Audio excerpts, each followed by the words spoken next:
So, everyone, I want to introduce you to someone who frequents around our neck of the woods of California, but also on the other side of the world, all the way in France. In fact, well, let me introduce you. We got Dr. Marcel here with us. Good morning. Welcome to the show, Doctor.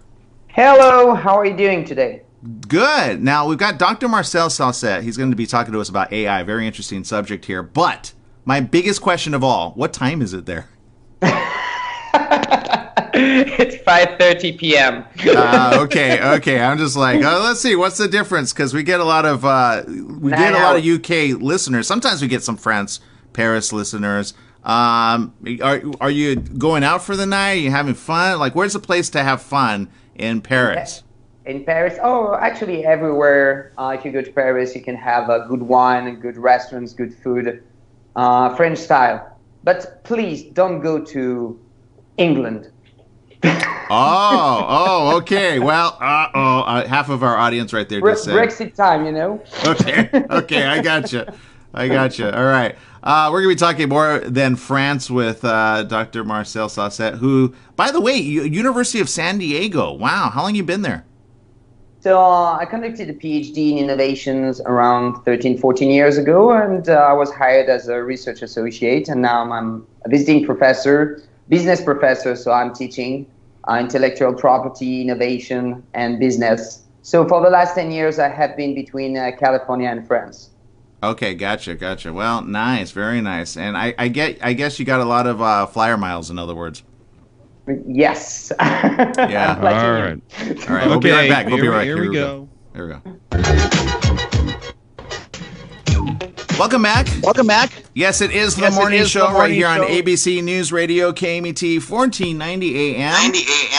Facebook Live, Periscope TV. Yes, we got you covered. You can hear our voice over there because we are being heard in Paris.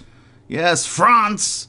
And we got with us somebody who's been around the technology sector, understanding what it means for AI and businesses and in marketing. We have our very own Dr. Marcel Saucet. Good morning. Welcome to the show, Doctor. Good to hear from you. Wait, do I call you doctor or do I call you professor? Because you got the whole thing going on over there. I'm a French doctor, but you can call me Marcel. It's much better. Okay. All right, cool. So you've been speaking to a lot of places all around the world, back and forth. AI. We all hear our AI. What is AI for those that don't know? And is Terminator around the corner for us? Or what's the reality right now? The reality right now is that Terminator would be a strong AI, a strong artificial intelligence. This is something that it is not existing. So Terminator and strong AI are not existing. But what do we have now is a weak AI, a weak artificial intelligence. So strong algorithms which are capable to predict the future because they can collect a giant quantity of data. They are collecting many things about you, and because they know you really well, you have the impression that they know everything. This is the kind of AI which did beat the world champion of chess or AlphaGo. You heard of it, right? That one I have not. I did hear of the chess one. Was that his name? What was his name, the one that won at chess? Was that Watson? No, it was Deep Blue against Kasparov in 1997. Got it. Okay. And you see this weak AI, this weak artificial intelligence, is not really dangerous because it's stupid. It's a stupid AI, but it's extremely efficient because it can beat. You know, the video game knows all the possible moves of Kasparov. So a human brain cannot fight this kind of machine. But this machine cannot think by itself. Got it. Okay, so this type of AI is not like creatively creating on the spot. Now, what about that one that we heard way back when? I think it was Facebook's algorithm. They said they shut it down because it started creating its own language. What was that about? Oh, it's just, an algorithm which has enough capabilities to create some stuff. It's just a code. So when you are coding, when you are writing 0, 1, 0, 1, 0, and 1 all the time, it can create a language. But it's a random process. It's not a personal brain. It's not a brain. It doesn't think. It can copy, it can paste, but it doesn't think at all. Well, may I give you an example that you will love because it's between the US and France? Yes, please. Okay, so if you put a Google car in the famous Place de la Concorde in Paris, for example, a Google car or two Google cars, if they are meeting real drivers, you know what's going on? The laptops shut down. Oh my God. Because they cannot understand the human behaviors. They cannot react with, human things, human moves. It's impossible. So simply the laptop, the computer crashes and the Google car stops.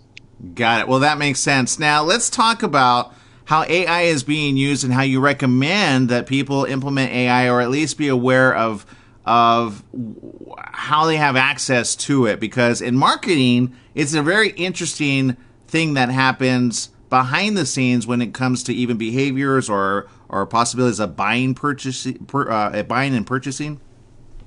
Yes, but if you want a crazy thing about marketing and artificial intelligence, we can talk about Google Pictures or other applications like this. Google Picture can analyze and scan all your pictures in your cell phone. Okay, so Aaron, for example, you did visit Mount Rushmore last year. It's an example. You are with your family, 2 kids, and your wife, and you are smiling. So Google Picture is going to analyze all these pictures.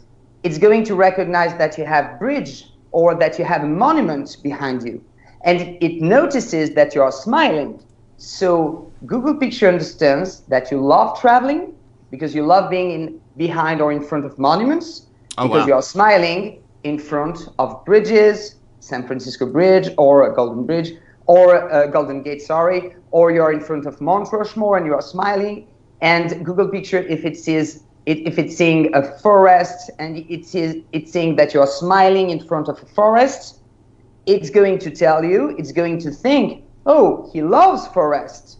So I'm going to send him an advertisement about a hike in forest or a special discount in Mount Rushmore in a hotel. So this is right now what we have with artificial intelligence. It's not only a question of scanning your emails or your conversations. It's scanning your pictures. It's listening your conversations. Now, Amazon, for example, is scanning your conversations. It can scan your conversations in your bathroom. You know what? I almost bought the Alexa. I'm not going to lie, because I've heard so much about it. And then I had a dream that it was listening to a conversation that I didn't want it to know about. And I think this is just what's happening. Our phones, this is a theory I'm going to put out there. They've denied it ever since now, but I think our phones, our Siri is, since it's always on, there were just things that pop up on my Instagram feed that I'm like, how is it that I just talked about that? I didn't search it, I didn't show it, but I'm all of a sudden getting marketing on that. Is this a thing? What's your theory? Oh, it's really simple. Once again, it's just a question of tracking and scanning. So we can hear you, we can analyze what you're saying, we can analyze what you are writing, and then it's just a question of correlation, between your keywords, your favorite keywords, and a future wish list. I come back on my Amazon example. You'll receive a couple of propositions of purchase on your wish list on Amazon, because Amazon is going to scan your environment and your conversations. It's just crazy. Yeah, no, it is. And then there's those that say, you know what? We can make this work for us in a good way. You are the creator of the concept of street marketing, Nestor Artificial Intelligence Software. What is that, and what does it do? So basically, I have been professor for the last 15 years, and my background is about marketing and street marketing. So I decided to work on innovations in marketing, and I thought, about something. How can we be better professors? And this is how Nestor came up in my mind. So right now, when you're teaching, it's just awful because students are texting, they are talking, they're on Facebook, on Instagram. Wait, hold on. I need to text this for one moment. Okay, yes, continue. Okay, you got it. Really good point. For telling you the truth, you know how long now a student in America is, for how long he is attentive? Oh man. Okay, wait. Hold on.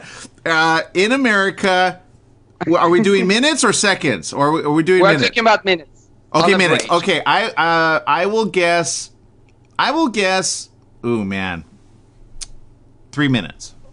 Okay, Only because that's a YouTube video, and that's like how long they usually watch. So in a classroom now, a student with official figures, scientific studies, a student cannot be attentive more than 5 minutes. So oh my God! I really did that. Yeah, that's it. Close. You were close. And then he's doing something else. So Nestor is really simple. It's a kind of e-learning process. You are going to watch, your screen, watching a lecture of a professor at the university or high school. The thing is that the webcam is on and is going to analyze your face. Every time you are looking on your left or your right, you are thinking about something else. Nestor can understand that you are not listening. It's just facial recognition. You know who else knows that? Women. Women always know when you're not listening. You ever notice that? Yeah, exactly. Okay, but continue, please. Specifically French women. Oh, I don't know. You would be the expert there. And the thing is that at the exam, Nestor is going to change automatically all the questions of the exam, and is going to ask you questions about the moment where you were not listening. Oh man! Wait, and do you let the kids know this ahead of time, or do you just like analyze it and then they're like, wait, how did they know? That's like when the teacher calls on you when you're daydreaming. Wait a minute, this is going to either be really good or really wad. Wait, so what's been the experience of this?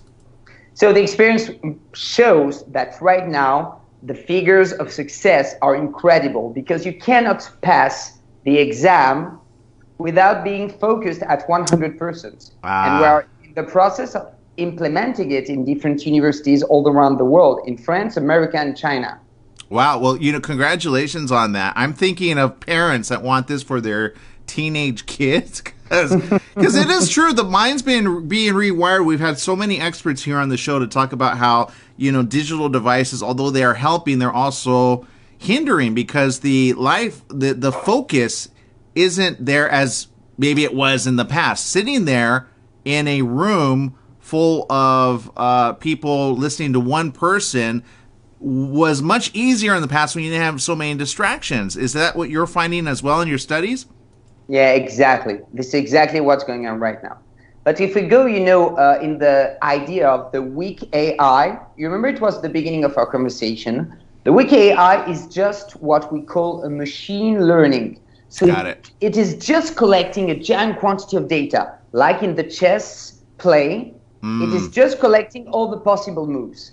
But with Nestor or with this kind of softwares, the thing is that I'm going to collect, if you're watching the class, for example, Nestor is going to collect so many informations about your face that it's going to create some trends. So, for example, it notices that every 2 minutes, 27 seconds, you are checking your text, okay? And then what's going on? Nestor is capable, as a machine learning, to predict your future moments of inattention because it has so many data about your history that when it's you going check to tell out, you in 3 minutes, 12 seconds, be careful, you are going to be distracted.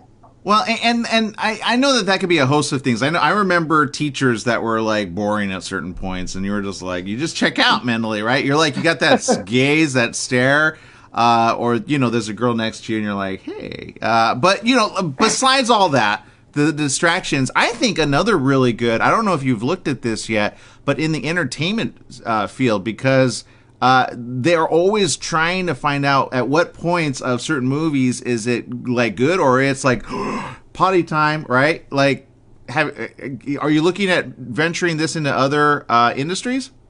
Yeah, it's possible. As you mentioned it, I'm working street marketing field, so I run an advertising agency, and we're using also artificial intelligence in this kind of spots, not in entertainment, but in the street, for example. We are designing, a creative billboards which can create conversations with people in the street. So you are walking, in the outlet or in a mall, and suddenly you are hearing a voice, hello, you.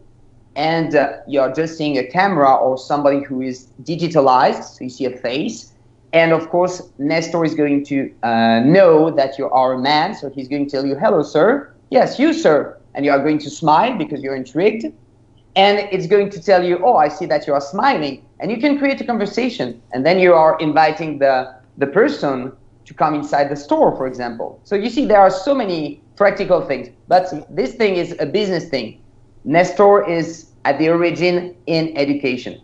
Well, I love the educational portion. Congratulations on doing that. There are so many out there that need this. And I'm talking about the kids, because they do not know how much they're limiting their future chances. Because I do not want a doctor working on me that didn't pay attention while in class. I'm just throwing this out there. But I appreciate you. I'm sure many of the students are like, why did he create this? Now they know I'm checking out. But really, let's just highlight who it's really for. Is it for the teachers, the professors, or the students? This is an interesting question, and thanks for asking. So for the professors, if you are really bad, you can see if you're a good professor or no, we should base. I've always said this. You know, how do universities know if their professors are really good and engaging or not? There's some that are very smart, but they're just not engaging, right? That's true, but we are graded, you know. For example, at the University of San Diego School of Law, my students are grading me too. So they are saying, oh, he's good, he's bad, etc. Right. But anyway, the thing is that let's imagine that you're a good professor, but sometimes you're not so good. You can see with Nestor, you are receiving a report, and you can see with the hits of inattention, if this part of your class is not as well built as the other parts of the class. So it's really interesting for the professor too, first thing. Second thing, the professor, can be focused on his researches, on the pedagogy of the class, and not only, on checking them, being a cop, hey, you stop talking, put your cell phone down, etc., etc. So it's really interesting for the professors. And on the other hand, for the students, let's, leave America and Europe just a second. Think about some countries where students are really poor. And think about a guy who's paying $60,000 like my students at the university, or going to Harvard for $100,000 a year. It's a huge amount of money. Yeah. But when we'll have these programs with these softwares, Nestors, everywhere, we could have artificial intelligences coaching poor people for $1, because when the video is edited, after all, it's just a software. It's like Windows. So you will have people who have more money who could interact with humans, for example, in America or in Europe. And then for really, poor people all around the world, you could pay only $1 for having a decent education. So we can dream about the education for everybody. That's fantastic. You see, okay, I love guests like yourself because I see your vision for the future, and you are ahead of it for sure. You are on the cutting edge. I want to say thank you for spending your time with us. We've run out of time. I definitely want to have you back in the future. I know I'm going to have more questions, especially as this progresses. Congratulations on what you're doing. I could see the forward thinking of really getting as many people to understand what it is to learn and be able to take whatever they need and to refine that for each person. What I would like to see is a personalized version for that person, taking like a snapshot saying, okay, this person learns this way, so we know how to change the curriculum for that person in that AI. That would be really cool. Oh, yes. But when you think about it, it's almost manipulation. Oh, man. Well, just have them sign the document. We all sign on off of Facebook our lives, so it's not that difficult. All right. Well, I want to say thank you very much for spending time with us. How do people contact you? How do they find you online? Just Marcel, Marcel, Saucet, Saucet, Facebook, LinkedIn, Twitter. By the way, you have a lot of fans already. I noticed by the ladies. They're all, ooh la la, handsome doctor. Yeah, there's a couple in there. And then one person's actually listening to what you're talking about, not what you look like. Nancy Naito says, bravo to you, doctor. Great interview. Thank you. Very interesting. And Lily was one of them, but she says, no, so much great information. I like him for his mind, too. So there you go. Thank you very much. We'll see you around the corner. We're going to take a break here on the morning show with more. Stay tuned right there. All right, Aaron. All right, Doctor. Well, thank you very much for spending time with us, and we'll see you when you're back in California sometime, okay? Of course. I'm there all the time anyway. Thank you. It was great show, and I love your humor. Oh, thanks. Wait. Can you just do one more thing for me? I love the way you said it. I almost want to record this and use this. Oh, sure. We have to have him in the studio at some point, Brett, to just say this. Can you just say stupid again? Stupid? Yeah, because you said something like you said it the way I understand. Like I hear French people say stupid. Like you said it with the way that really makes somebody feel stupid. Can you just say it one more time? Okay, so two things. Stupid is the really French way, and stupid. No, the French way. Yeah, stupid. Stupid. You are really stupid. You are really stupid. Yeah, I love that. I'm going to use that. Okay, you are, by the way, not stupid, but very intelligent. So thank you for joining us. Thank you, Aaron. All right. Okay. So that was Dr. Marcel Saucet. I really enjoyed that interview. He's big shout out to Bianca as well for hooking us up with that, and Mia. That was a really good interview. I really enjoyed that. Super. Very forward-thinking doctor.